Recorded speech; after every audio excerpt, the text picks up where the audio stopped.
In this video, I'm going to show you how to create group chat on Instagram. So to create a group chat in Instagram, all you have to do is be here in the home page. Now, we're just going to head over here to the chat at the top right. Once you're seeing something like this, you can go ahead and create a new one.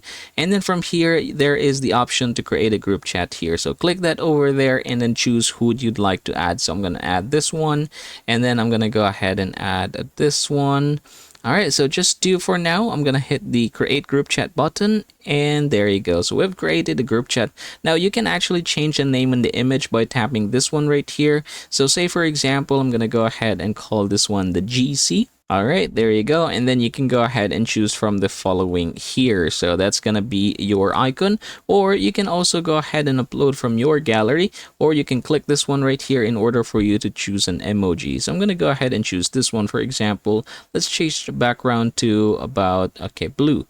Click done, and basically we are done. So yeah, that is how you are going to create group chat on Instagram.